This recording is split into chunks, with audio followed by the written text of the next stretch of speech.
सर्वजन हिताय की यही भावना भारत की पहचान भी है और भारत की ताकत भी है। साथियों, बारिश का यही समय वृक्षारोपण और जल संरक्षण के लिए भी उतना ही जरूरी होता है। आजादी के अमृत महोत्सव के दौरान बने 60,000 से ज्यादा अमृत सरोवरों में भी रौनक बढ़ गई है। अभी 50,000 से ज्यादा अमृत सरोवरों को बनाने का काम चल भी रहा है। हमारे देशवासी पूरी जागरूकता और जिम्मेदारी के साथ जल संरक्षण के लिए नए नए प्रयास कर रहे हैं। आपको याद होगा, कुछ समय पहले मैं एमपी के शहडोल गया था। वहां मेरी मुलाकात पकरिया गांव के आदिवासी भाई बहनों से हुई थी। वहीं पर मेरी उनसे प्रकृति और पानी को बचाने के लिए भी चर्चा हुई थी। अभी मुझे पता चला है कि पकरिया गांव के आदिवासी भाई बहनों ने इसे लेकर काम भी शुरू कर दिया है। यहां प्रशासन की मदद से लोगों ने करीब 100 कुओं को वाटर रिचार्ज सिस्टम में बदल दिया है।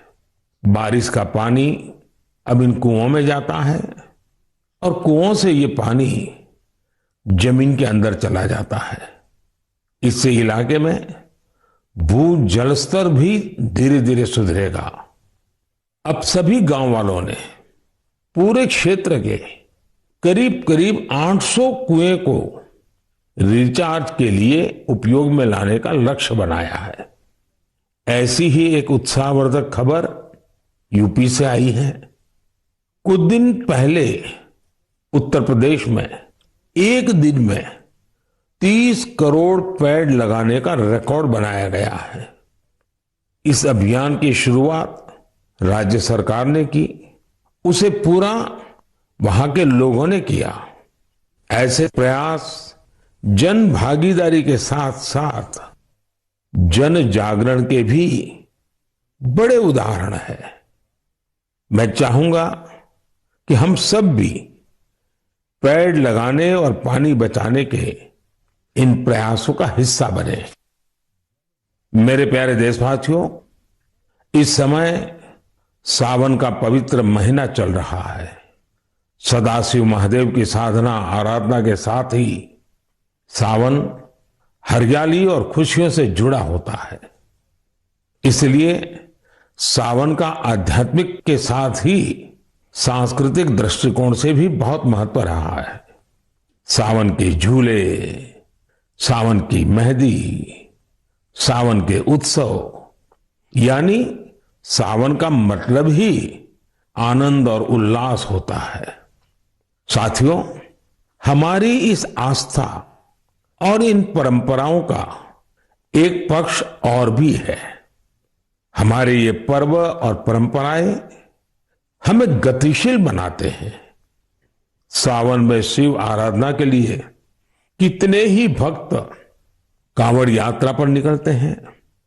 सावन की वजह से इन दिनों 12 ज्योतिर्लिंगों में भी खूब श्रद्धालु पहुंच रहे हैं।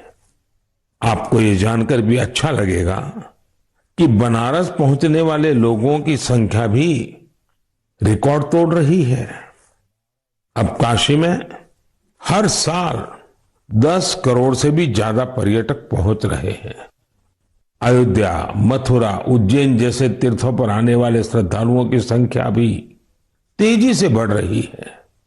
इससे लाखों गरीबों को रोजगार मिल रहा है, उनका जीवन यापन हो रहा है।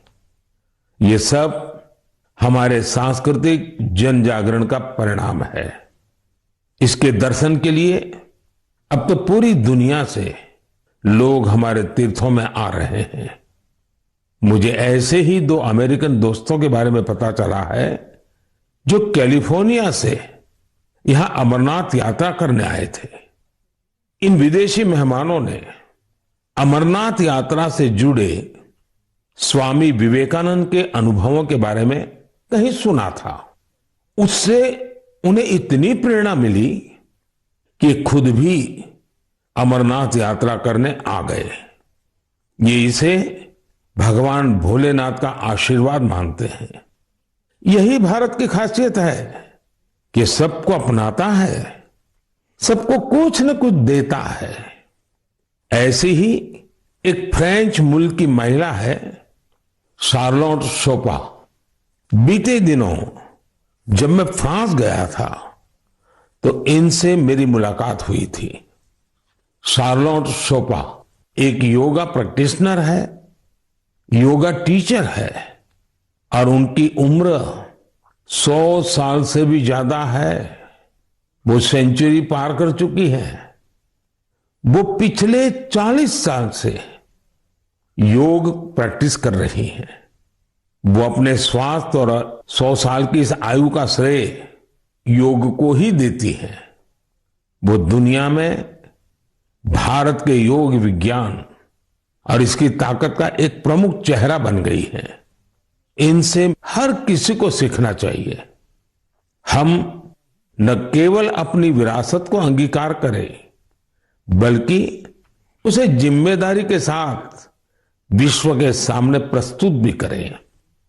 और मुझे खुशी है कि ऐसा ही एक प्रयास इन दिनों उज्जैन में चल रहा है। यहां देश भर के 18 चित्रकार पुराणों पर आधारित आकर्षक चित्रकथाएं बना रहे हैं।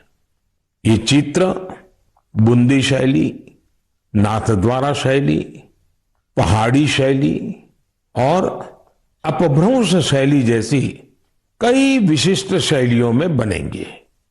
इन्हें उज्जैन के त्रिवेणी संग्रहालय में प्रदर्शित किया जाएगा।